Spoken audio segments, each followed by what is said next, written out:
Yes, as Francesca said, I'm the co-founder and CEO of Myno Carbon Corporation, a reformed petroleum engineer. Please don't hold it against me. We're trying to build a durable carbon removal business focused on biochar. We're based out in the Seattle area in Washington State. I will be in Climate Week next week in New York. So if anybody's out there, please find me on LinkedIn. Let me know. It'd be great to get together. What we've been doing with Myno for the last 4 years is trying to build a beneficial waste reuse business that focuses on forest biomass slash mill residuals, et cetera, and use that as a feedstock to make biochar and renewable power. Along the way of making biochar, we make a lot of CDR credits that we can sell. And we also make a lot of renewable power, which is also pretty straightforward to sell. The thing that was challenging for us is to develop really value-added biochar products where we can have a financeable facility and get long-term offtake for biochar. This is a schematic of what we're doing with one of our facilities. Our first one is planned for out here in the Port Angeles area in Washington State, but we have ambitions to build many of these around the country.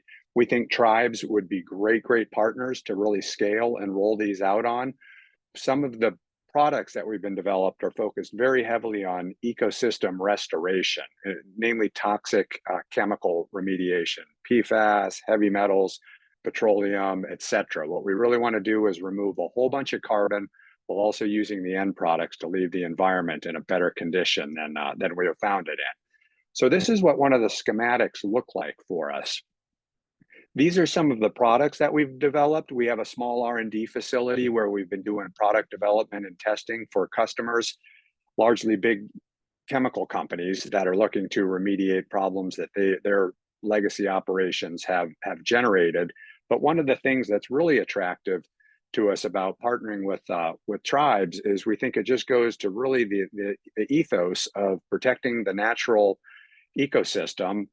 You have the autonomy to be able to do all of these projects all on your own. You have the feedstocks, the possibility to use biochar for ecosystem restoration. And we would love to explore the possibility of enabling the tribes to go do this on their own. We can help in any way possible for it. But we think that the tribes have so many of the natural ingredients needed to have successful projects that are very hard to assemble for us out there in sort of the private sector on our own, of having to acquire a site, having to acquire feedstock, having to acquire offtake for the biochar. These things can all be done right within the tribe. So we're very keen to see how we can empower and help you do projects like this if these things were of interest. So wanted to talk a little bit about what we're doing, but not take too much time. Offer to take questions over the natural course of this, and certainly follow up offline as needed if there's any interest. But these are some of the things that we're doing at Myno and some of the reasons why we think tribes would be just terrific natural partners to help scale these operations.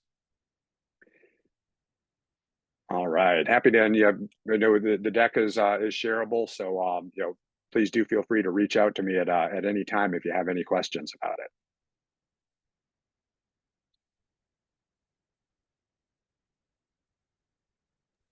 Good stuff. Right. And I'll let Francesca take us here through a few minutes of questions, and I really appreciate you squeezing us in when things went sideways in your schedule. So we're going to try to let you go before keeping you for the whole time. Oh no, happy to be here. Thank you though. Yep. Yeah, come back and join us later. There'll be more. Great. Thanks, Thor. So, one question that I wanted to start out with is, can you talk about some of the challenges around feedstocks?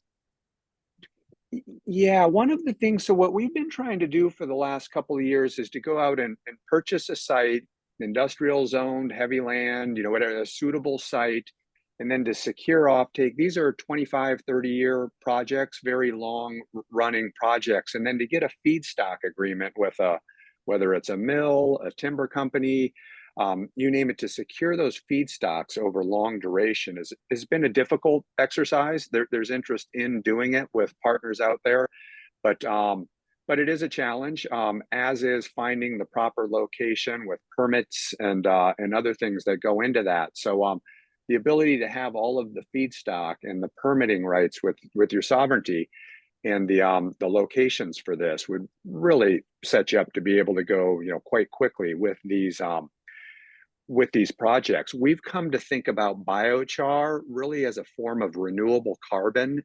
We don't necessarily like the name biochar as we hear more about it, but we think that these renewable carbons have many, many applications throughout industry, and we're really just scratching the surface of it. Hazardous site remediation is what we focus on because we think that's the highest value today, but countless other innovative new uses for these will develop in future. Great. In regards to your discussion about remediation, PFASs and heavy metals, etc., how does that work and your process, and what does it require? And do you see a viable business model in and of itself, or is it more of an add-on? We see a real viable business model and how it will work. And we think the biochar or the renewable carbon is really the main attraction here, in that what it does, the mechanism for removal is that it sorbs the contaminant to the surface of the biochar. It's one of the things that it's uniquely qualified to do as a material due to the very high specific surface area to weight. Mine site reclamation to protect from acid rock drainage into watersheds is a great application for it, where it can be mixed in the soil and thereby sequestering the carbon for millennia, in addition to the sorptive properties that it has to protect the waterways from heavy metals. It's really the same thing for PFAS and hydrocarbons, where it sorbs those contaminants. But the interesting thing about those organic compounds is then they can break down slowly over time due to microbial action. So you render them unbioavailable because they're sorbed to the biochar, and then they can slowly be remediated, slowly in the case of PFAS, more quickly in the case of hydrocarbons.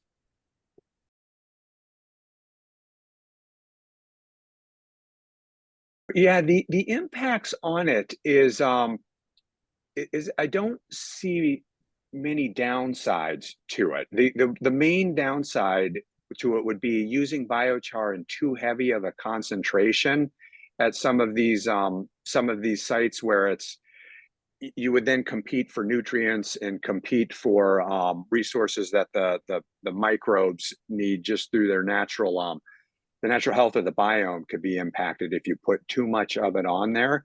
A typical ratio for application for some of these contaminated sites would be anywhere from 2 tons up to maybe 50 tons per acre of biochar to put onto that. If you're 100 tons and above, then that probably is getting to be too much to put on there. But it would also hit a natural economic limit where it would get to be cost prohibitive to use that much too. So yes, I would say this, but I deeply believe it's true that the upsides and the benefits of using the material do vastly outweigh any potential downsides for these remediation applications.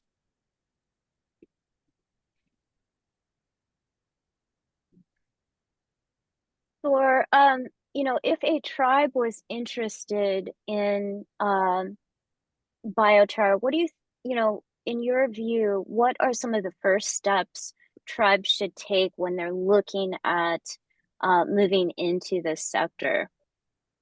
Yeah, great question. An open offer to anybody on the call who wants to look at this to just, please contact me. And what I would say to a specific situation is the first to understand the volume of feedstock that would be available in a given location over a period of time. That will go a long ways towards sizing the facility of what is the abundance of the feedstock resource. And then the second thing that I would ask about to work through with you is what the opportunities for the amount of biochar that feedstock resource would generate.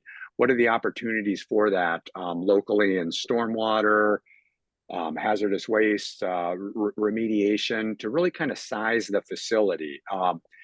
And then maybe, depending on the size of it, it would really be, clearly a tribe decision if they wanted to move forward with whether it's a small facility, a big facility, or wherever it kind of fits into the right size for or your ambitions to do one of these projects. But sizing and understanding the resource would be the first area that I'd start with, and happy to work through any of those things broadly with anyone who's interested.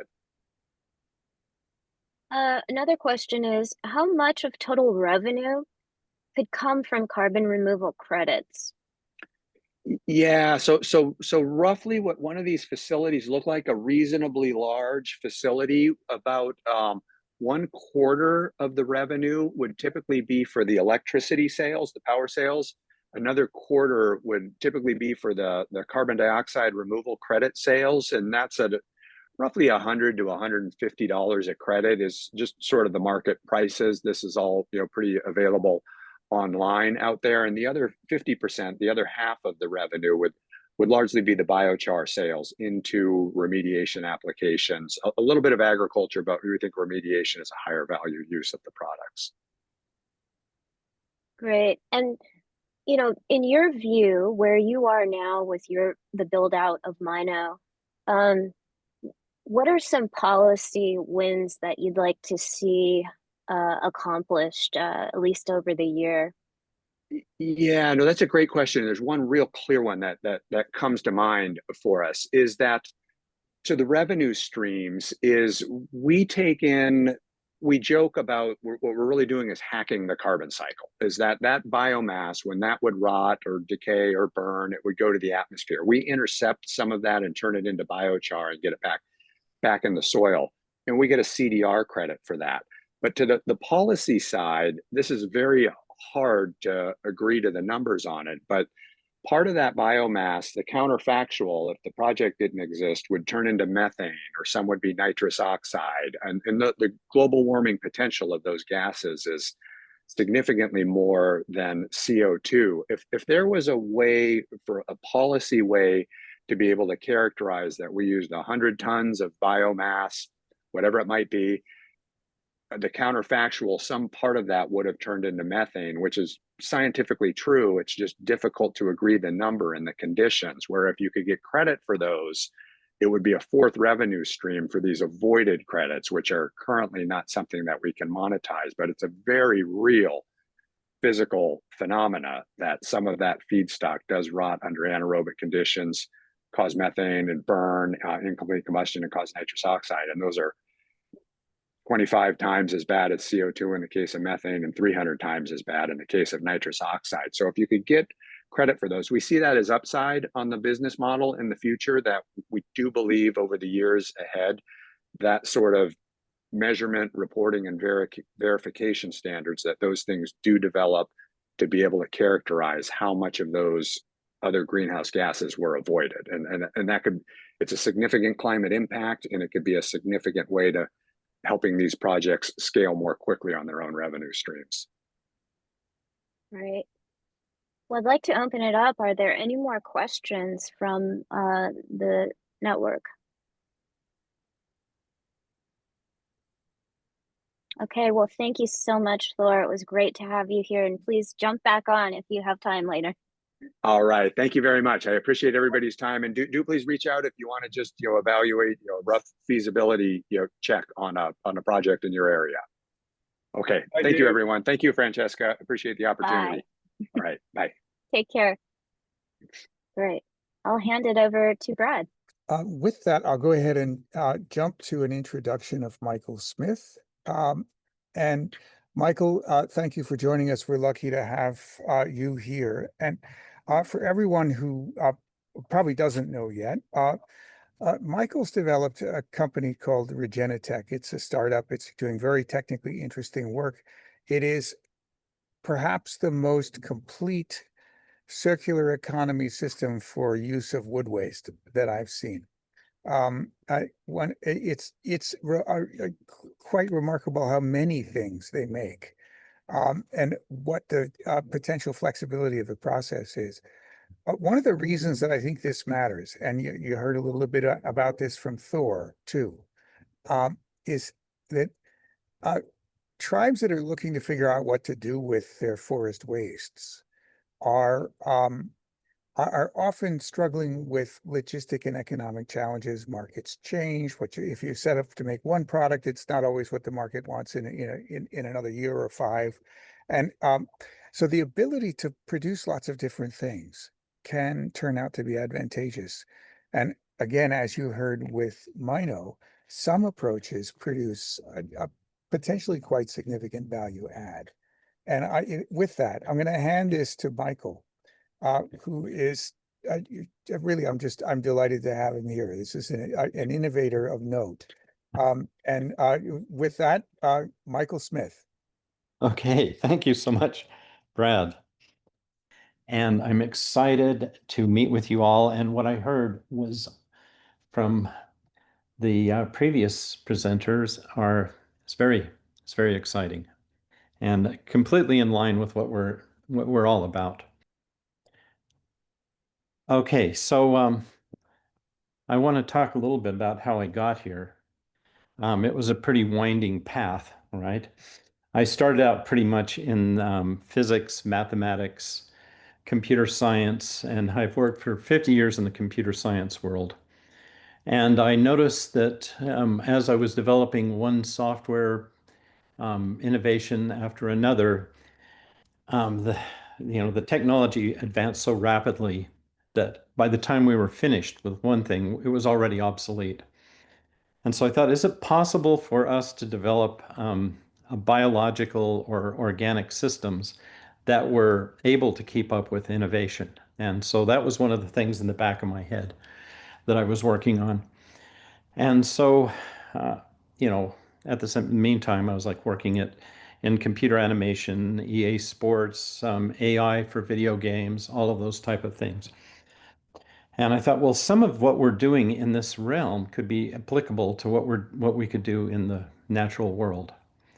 And so I've always felt pretty close to nature, and I live in Montana, and I love my access to the wilderness, the background, and everything. So I have a lot of incentive to try and make things as nice as possible where I live, as well as around the planet. So I came up with this concept called the Earth Power Lodge, and part of it was about how much can we use the available waste resources in an area to sustain a business or an operation. And that also led me into working with a lumber mill here at a large scale. We were taking waste streams from that and converting it into biochar and some power. And then I thought, well, okay, well, there are other things coming off of wood waste that are also beneficial. Things like pyroligneous acid, which could be a pesticide. So I thought, well, why don't we approach breaking down biomass like we would an oil refinery, right? So we can crack off all these different compounds. I recently did a study with a group out of France where we were looking at something called Japanese knotwood, which is an invasive species, but it happened to be very high in a compound called resveratrol, which they use in cosmetics and other things. So I thought, well, maybe there's a way we can come up with these fractioning units, these biomass pyrolysis devices, so we can actually pull more products off of them before we turn them ultimately into biochar. So in the oil industry approach, the biochar would be like the tar that's left after you've gotten everything else off of it. We all know that there's syngas, there's all these other materials that come off, there's some carbon dioxide and everything. So I said, okay, well, how many components do I need to add to this biorefinery so that I can actually create a closed loop in the process? And I thought to myself, well, nature doesn't have any waste. Why are we producing waste byproducts? That's because we short circuit natural cycles. So I thought, okay, well, what's the minimum number of components? I came up with 3 so far. There are others that we can add later. The thermochemical reactors, which are the pyrolysis devices. That's kind of a generic term that I use. There are anaerobic bioreactors, which are digesters essentially. And then there are these, we have this thing called a geothermal solar concentrator, which is where we grow microalgae. The microalgae is very important to our process because it is actually a nitrogen fixing unit that can actually take carbon dioxide as a feedstock and convert it into biomass, which can then also fix nitrogen and create amino acids and other byproducts. So these are the schematics of those systems. You can see the inputs and the outputs. I don't mean to, frighten you with this, but I'll show you how this all kind of works later. So at the top, you can see the inputs to each of these systems. Some of them take one of them on the right, the GSC takes carbon dioxide. Most of them use a little bit of electricity. One requires a lot of sunlight. The ABR, of course, can take the microalgae and it can start breaking it down into other components. Now we also have the TCR, which is really it's sort of like the metabolic system for the whole configuration. It generates heat, electricity, and the CO2 and some other those liquid fractions that I told you about that we can pull off. I said, okay, so how do these all relate to each other? Well, then I come up, because I'm a computer software engineer, I tend to build things that look like circuit boards, so please forgive me for this. But if you look at the horizontal lines on this graph here, you'll notice that there are some inputs. On the right-hand side, there are arrows that show pass-throughs, and there are boxes that show things that we want to actually process and hold within the system. And so all of them have data and control lines. So there's a lot of communication that goes on between the different devices. We call these components, by the way. And so there's that connective tissue that puts the components together. So getting back to the whole biomass, reason why I'm here for the biomass aspect of it is we started experimenting with different TCRs. Our goal was not to focus specifically on one particular implementation, but to look at a range of them. And I was getting a lot of requests from people saying, we love your system, but can we do something that we could put on our farm or that we could put on in our community that could help us out? We don't have tons of biomass available to us, but we do have a certain amount of it. So I thought, okay, here's a kind of a cool little system that's out of Berkeley, California. It's called a power pallet, and it can consume about 25 kilograms of biomass an hour and produce about 25 kilowatts of power as per that biomass. And we tested it with different materials. We used hard and soft woods. We used nutshells, walnuts, hazelnuts. We got a big load of hazelnuts from the Willamette Valley. We thought, well, yeah, we can use some agricultural stover. And we experimented with hemp. And we liked it because it had a pretty small footprint. It was, something that you could put in a very small space. And we could hook it up to our system through those connective lines that we showed you. That in this diagram here, I don't know if my pointer, if you can see it there, but there's a hood that sits above it. And there's a place when you start generating the syngas that actually generates power, there's exhaust that comes off. So there's some CO2. And I thought, well, the power we're generating is carbon negative because it's already come from a tree that consumed that much of carbon, not carbon negative, but carbon neutral. But the negative part is it does produce a small amount of biochar in the process that we can use in our system.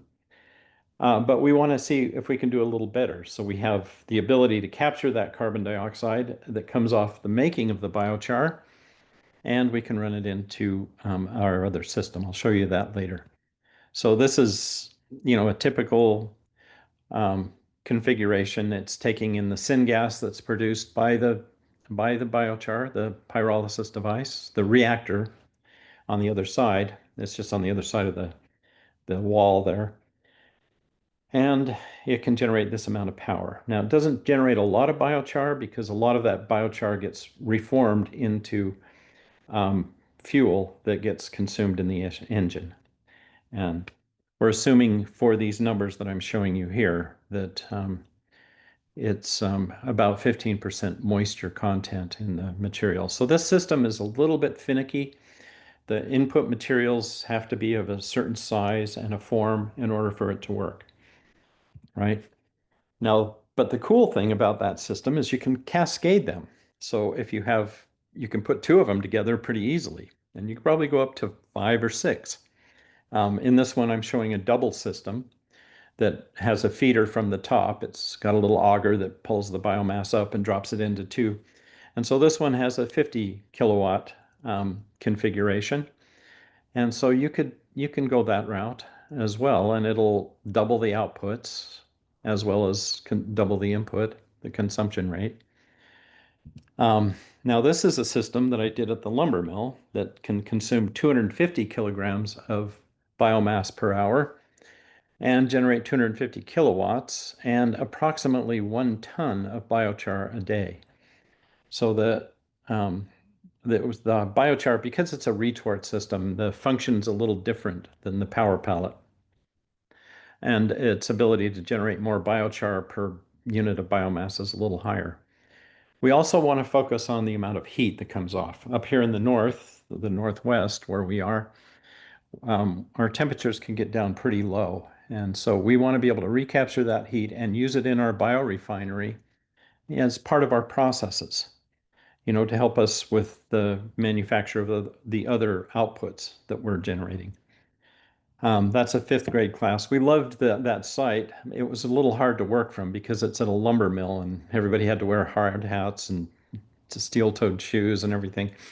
We have another site now, which is at a garden center. It's a little more user-friendly. But, we had everybody from 5th graders. We figure 5th graders were kind of the bottom rung.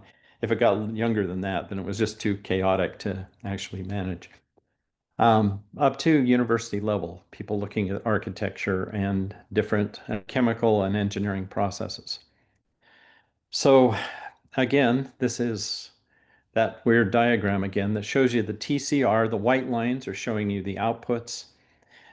They also show you how they're connected to the inputs of the other systems. And so let's see what we have there. Yeah, so you see the DSC. But again, the main usage is the electricity, the heat, the CO2. I can show you where that comes in, and other effluents. And then the biochar, and then wood vinegar is one of the things that fractions off. We see that has a really high potential in the agricultural world, and there's a market for it. I should note that for us to actually do a system like this, it has to be economically sustainable. We can't live on grants and investments all the time. We have to show that there is a return on the outputs that we can generate. And we're getting pretty close to actually showing that. So this is the where the CO2 goes. It goes into the GSC, and we love this microalgae. It grows fast. We tell people if this were your lawn, you'd be mowing it 3 times a day. The cells split, and they can divide 3 times. And so you can accumulate a lot of biomass, and that biomass, 50% of that is the carbon that is absorbed from the atmosphere. So we have yet another way of absorbing carbon and sequestering it in the process. Once the algae gets to a certain density, light can't penetrate, so we see we see a decline in the growth rate of the microalgae, and so we harvest it. And when we harvest it, then we pass it to another component that we call the anaerobic bioreactor, the ABR. First of all, I'll show you this. I captured this. This is our control system. Don't let it scare you. It's kind of easy to navigate. But this was taken on the winter solstice 2024, a little less than a year ago.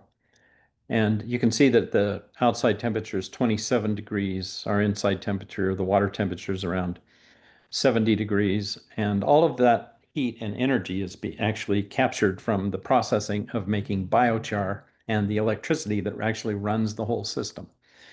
Okay. And so we're monitoring CO2 levels, how much energy we use. We do have a backup boiler in there in case something goes wrong. We can't let the algae turn into green ice cubes. So there's that.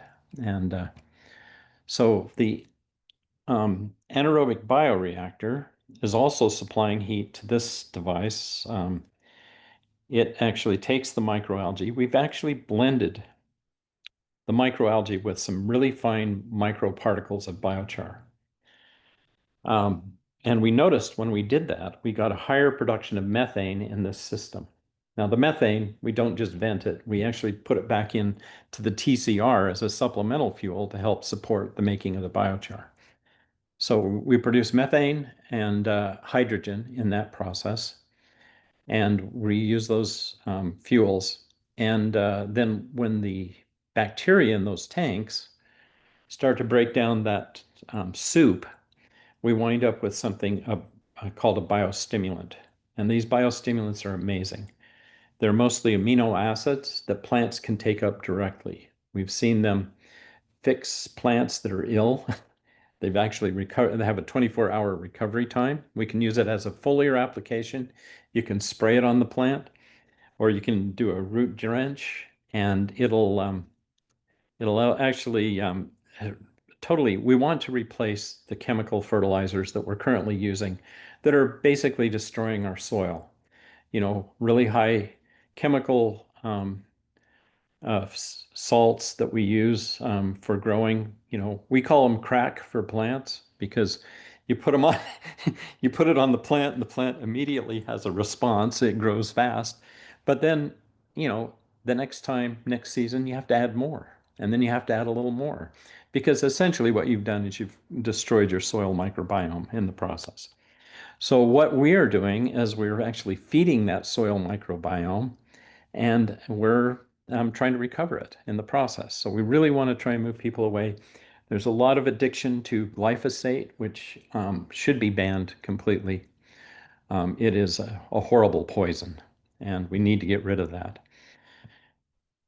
So you can see here, there's at the bottom, we have one of these systems can produce about 200 gallons a day, which has a wholesale value of about $8,000. Now, the biochar will bring in some money, the raw biochar. Carbon credits will bring in some money. But if we can get the farmers and growers addicted to our nutrients, we're not calling it crack, then we can actually sustain operations of the system. So again, here's some of the saleable outputs from those channels. We've got the biostimulants. We've experimented with actually producing our own soil mixes so that we can provide those to the growers, horticulture. Supplemental fuels come off heat. There's a unit down here at the bottom called the PPR. Recently, we were introduced to this plastics pyrolysis device that we could plug into the system to reduce the amount of plastics that we have in our system. They can break it down, they can turn it into fuel. We can consume that fuel within our system, and I think its waste byproduct is wax, and that wax can be used for candles or other systems. But the fuel gets recycled into the system and consumed. The important thing is to make sure that each one of these systems is in balance with each other. Because if you overdrive one of them, then you'll start producing waste.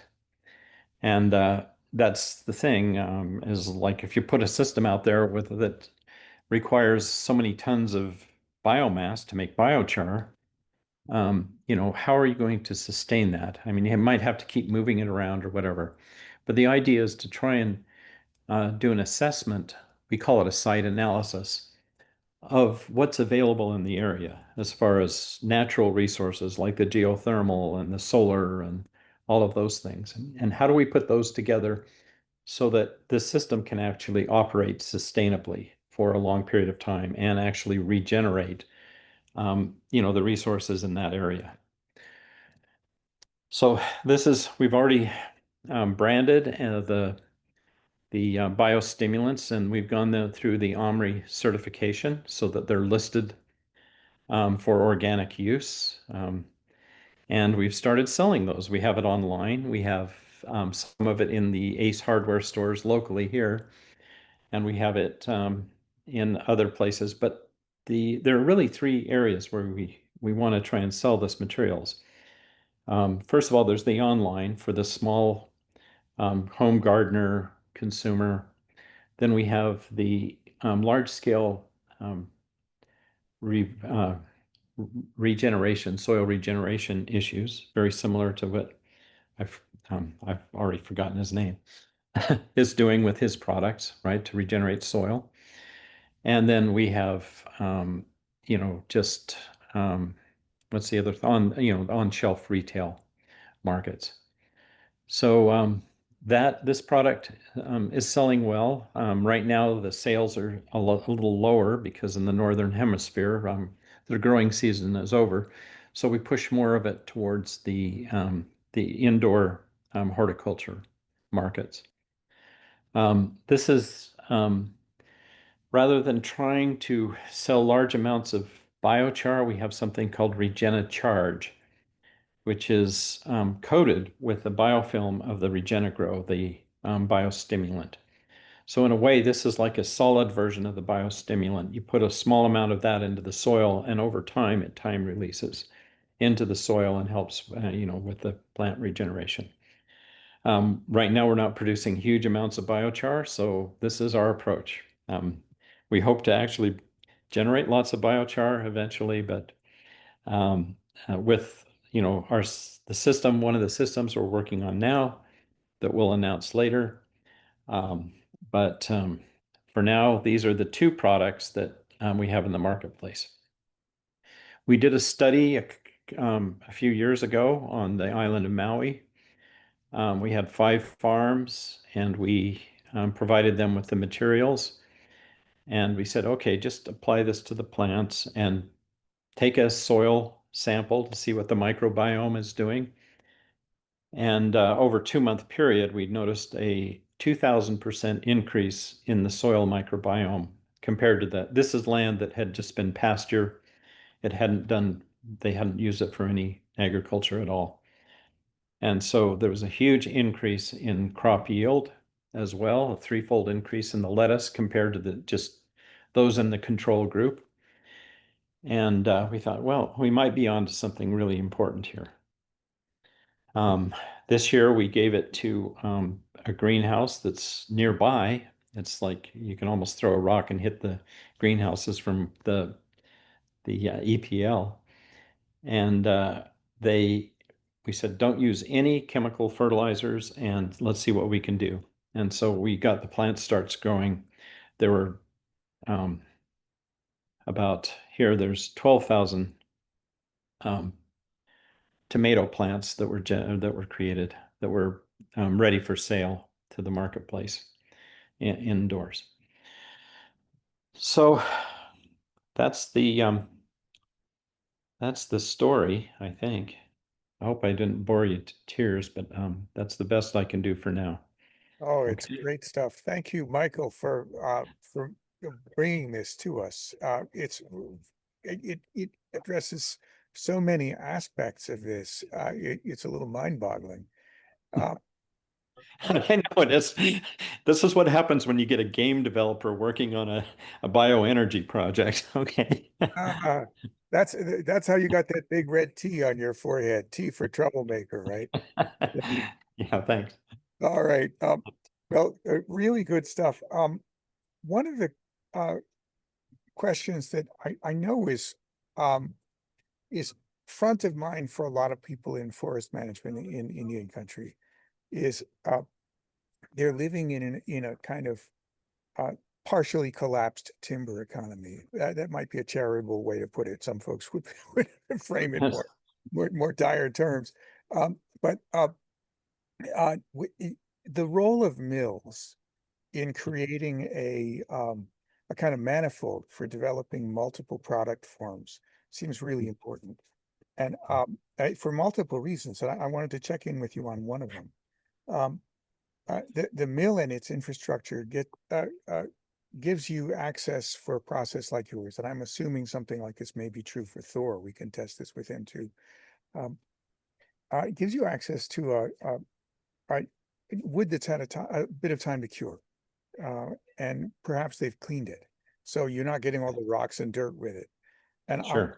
I wanted to ask you about that. And do you have any experience working with kind of green, dirty forest slash, the stuff that just comes out of the woods and people have to figure out how to manage it? I do. That large scale system that I showed you that was at the lumber mill, we've tested a lot of materials on it. And we went up to about 50% moisture. And we realized that it wasn't going to cut it. We have to reduce the moisture.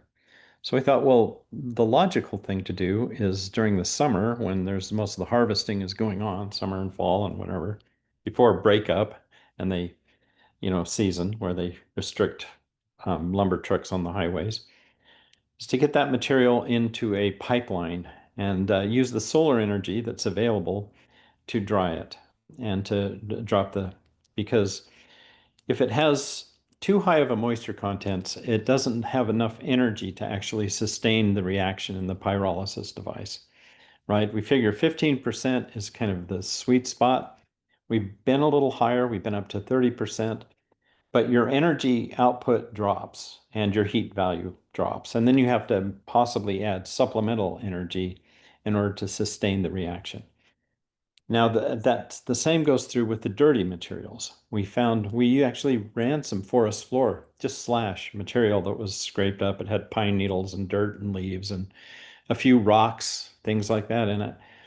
And we were able to process that. If it wasn't too full of junk, we could run it through. A lot of pyrolysis devices, they're really sensitive to, materials, but once it comes through the pyrolysis device, the fuels have been extracted, the biochar comes out, the solid material comes out, then you screen it.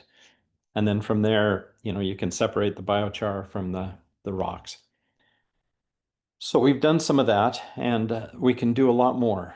It's just a matter of pre-processing the materials as much as possible, a little bit of cleaning, separating, drying, and then post-processing, we can do it through a screening process and separate it. One of the things that we have to be careful of because of our OMRI listing is that we need to make sure that the inputs are not contaminated with, paint or glue or, things that don't break down in the pyrolysis device. We do hit temperatures that are pretty high that can break down most organic compounds. But, we've looked at pallets and we've looked at other materials that are available. And because, the forest industry I sympathize with that. We got to figure out how to process those materials. You just don't want to be stacking big piles of slash and lighting them on fire. That's a tremendous waste in my mind. We can use that material. But then the cost of getting that material to where it can be processed is a factor. We did a feasibility study on the economics of taking slash from where it was accumulating down to the lumber mill where we were. And the 50-mile radius is about as far as you could go before the cost of moving it is not worth the trouble. And so the value of it. So we thought, okay, well, what if we produce these systems and we make them like little community? See, my whole thing is about decentralizing everything, right? So rather than having a large, factory somewhere, which is the current mindset of business in the world, right? We have these big data centers that are sucking up massive amounts of power and raising electricity costs for everybody. I'm sorry, I'm getting on my soapbox here. But the, the concept, and coming from the computer industry, let me tell you, I'm not a Luddite by any means, I just think that our current approach to industry business is wrong. We need to decentralize things. We need to put them in communities. We need to move these systems closer to where the waste streams are developed and where the products are consumed. So that's what we've been looking at is um, the decentralization factor and how do we run that economically.